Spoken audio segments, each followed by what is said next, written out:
Okay, so today I have our new faculty member joining our division, whose name is Matt Struss. Is that how you pronounce your last name? Matt Yes, Struss? Yeah, correct. and Matt's not a stranger to us because Matt's been teaching for us as a part-time faculty member for how many years, Matt? I started in 2016, so I I see. guess we're going on, yeah, quite a few. That's good. Yeah. Great. So you're seasoned. A little bit. Been there for a bit. So yeah, so I was just thinking that you could introduce yourself a little bit so that people who don't know you very well get to know you a little more by watching the video. So go Okay. ahead, Matt. Well, my name is Matt Struss, as we've already Mm-hmm. determined. Mm-hmm. I'm currently working on my PhD from Indiana University. I'm in the dissertation phase of it, which is a grueling process, to Oh, say I the least. know. Yeah. Um, I've been doing that for quite a few years, and stall it out, and then you hit a fast pace and you get cruising a bit, and then life happens and stalls you out again. Oh, But yeah. Yeah. I'm making headway on it. That's great. So Uh, I spoke to your advisor a while ago when you're going through the interview process, and yeah, I think he really wants you to graduate, get your degree. Yeah, go ahead. yeah, always Yeah, something new pops up. exactly. I know exactly what you mean. But keep going, keep going. Okay, so I've ever since graduating college Yeah. back in early 2000s, Mhm. I've been working in the business field, working in the fields of marketing, advertising, management, stint here and there, and a little bit of sales. Uh, Um, After a while, I decided to get into teaching. Started teaching a one course. It was an evening course at a community college, mhm. um, and just really fell in love with it. Decided to change my whole career and switch over to this. So now That's I'm wonderful. full time at Penn State and Yeah. looking forward to getting going here. Yeah, so I mean, it's probably really exciting because not probably, it must be really exciting because I remember my first time teaching, after getting my PhD degree. It was like back in 2005, and yeah, I mean, it's like a big rush, kind of thing. But I'm thinking you're feeling a little that way too. Yes, Yeah, it's funny. I feel that way yeah. at the start of every single semester. Oh, that's even better. I, I Yeah, look forward to it. I enjoy it. I love doing it. So wonderful. I'm going to stay for a bit. So, what is interesting or memorable fact, or I guess facts about you want to share? Well, um, I'm really into outdoors. I do a lot of hunting, fishing, kayaking. That's my favorite pastime.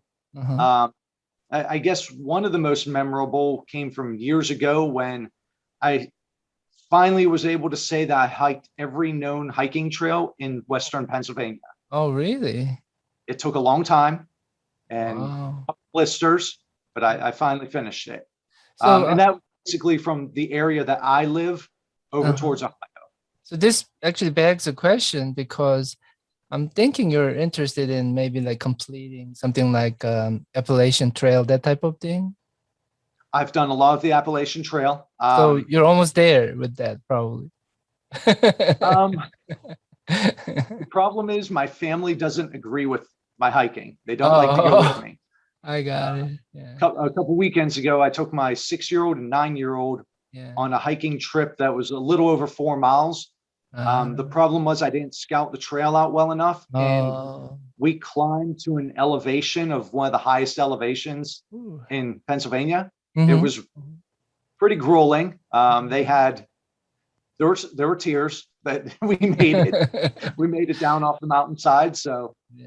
I'm yeah, sure like they're after, yeah, everything yeah. was I thought they were ready. They weren't ready.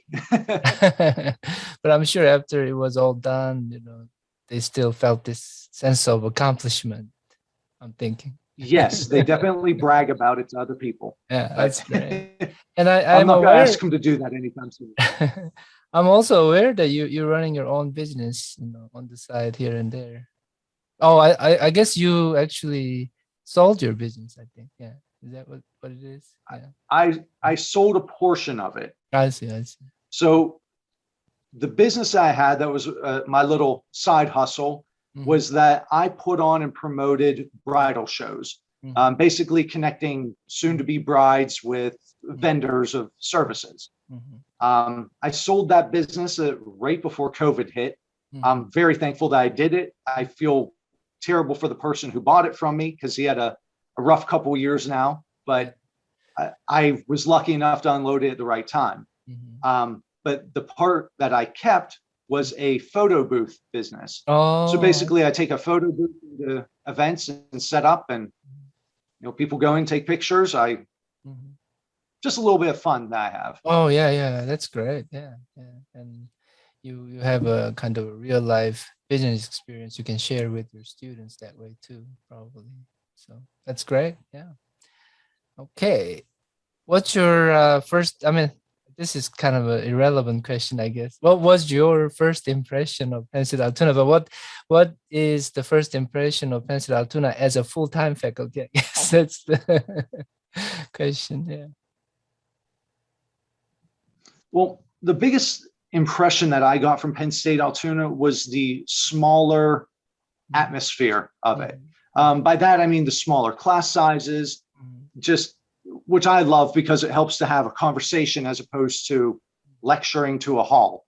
Mm-hmm. So that's one of the biggest things that I enjoy with it. Mm-hmm. The other thing was with the faculty. I see. People like Deb, Yeah. who are extremely warm and welcoming to people, Mm-hmm. made me feel right at home, like Mm-hmm. from my first day here. Mm-hmm. That's great. Yeah. Yeah.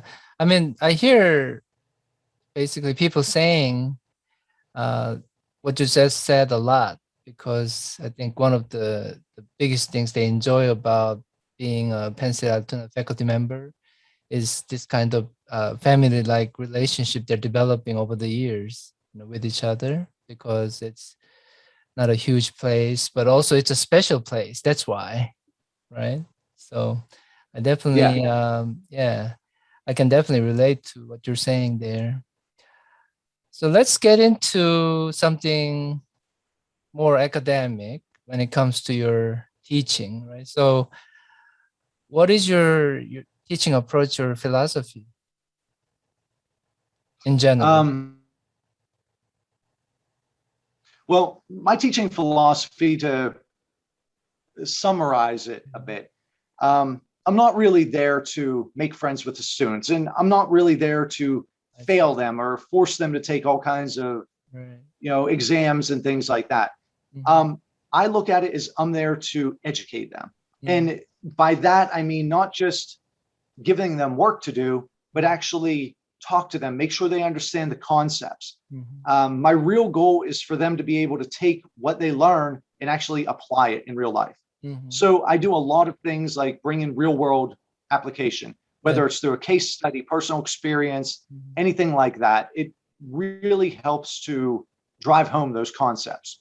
Yeah. So I guess my teaching philosophy Mm-hmm. is more of a discussion as opposed to a, um, a stricter educational approach of here's the material, learn it, memorize it, take an exam on it. Mm-hmm. I want them to be able to be fluent with it as opposed to just get the passing grade.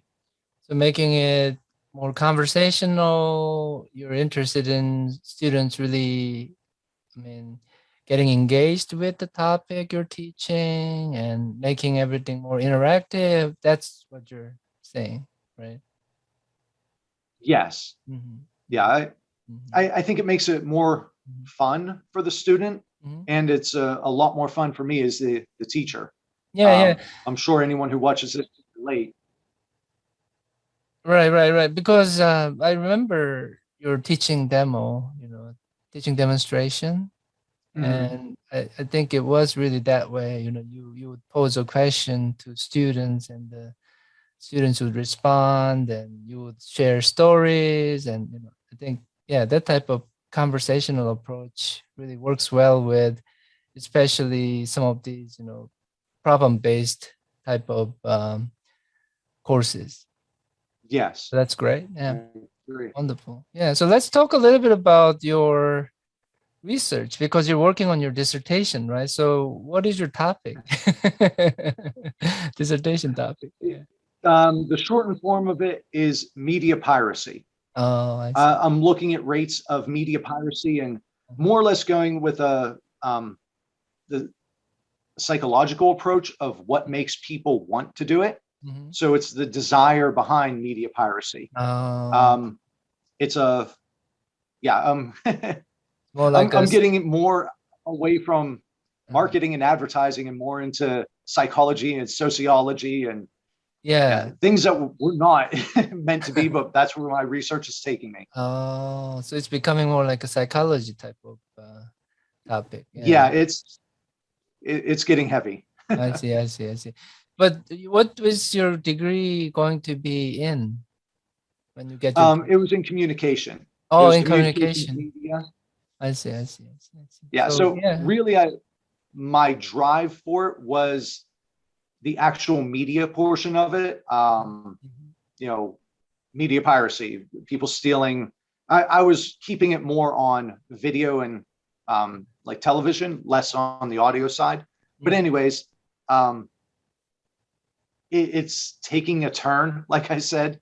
Mhm. So we're Yeah. just allowing it to happen, just Oh yeah, yeah. following what Right. the research is saying. Yeah, I mean, usually that's what happens when you work on your dissertation. It's sort of an evolutionary process, you know, as you go deeper into your topic, you develop some new ideas, and yeah, it's like your topic taking you to these different places, and you eventually arrive at your destination. So hopefully you're closer I to your hope. destination. I'm Yep. sure. Every Yeah. day getting closer. Exactly. Yeah, it's just little by little every day. That's what makes a difference, I'm sure. Yeah. So Yeah. all through my doctoral phase, my research interest has been in advertising, Hmm. marketing. This whole media piracy thing was just a Hmm. kind of a fun, well, what I thought originally to be fun and an entertaining topic for a dissertation. Now it's I don't know if I'm ever going to research it again after this. Yeah. Okay, good. Now, the last question I have is what is your tip or advice for students? Because I mean, you're sort of serving this dual role right now because you're a PhD student, but you're also teaching, right? So I'm sure you have a lot of these insights you want to share with some of these students out there. Yeah. Yeah, really for the undergrad, I say this is your college years. Have fun, enjoy your stay while you're here, but Mhm. don't forget the reason why you're here. Mhm. Um, there's too many people that you and I and everyone knows that goes through and just focuses on the fun, Mhm. and then they end up paying for it in the long run. So Yeah. understand the real reason why you're here. Mhm. Focus on your grades, Mhm. but get involved in things. Get All right. involved in clubs. Get involved in the activities. Make new friends. Meet new people. Mhm. But have a good time doing it. But like I said, go back to the whole reason why you're here. Oh yeah, Just make yeah. sure you get that degree. Yeah, exactly. Because I think it's really how much you put into the whole, I guess, experience. I mean, what I'm trying to say is what you're getting out of your college education is how much you really put into that whole process. Because, I mean, if you're not really engaged in any of these types of activities, learning activities, especially, I mean, you will get very little out of the whole thing. So I know exactly what Right. you're talking about. Yeah. So it's all you, I think, who's gonna really make the difference in terms of how much you learn out of the entire process, what kind of experience you're getting. Of course, I mean we're here to help the Yeah, students, but at the same time, you as a student is really the person, or actually the person shaping that whole experience. You're the, yeah, master of that I agree. destiny, I guess. Yeah. Yeah. So that's a Yeah. great piece of tip. Yeah. Thank you for sharing that. Yeah. Wonderful. But Thank you yeah, for Matt, thank you so allowing much. me. I appreciate it. Yeah, thank you so much for spending some time with me today, and really enjoyed the conversation with you, and looking forward to working with you more, in the coming years. I will see you on campus sometime soon, I hope. Yep. you'll see me a lot. But thank you.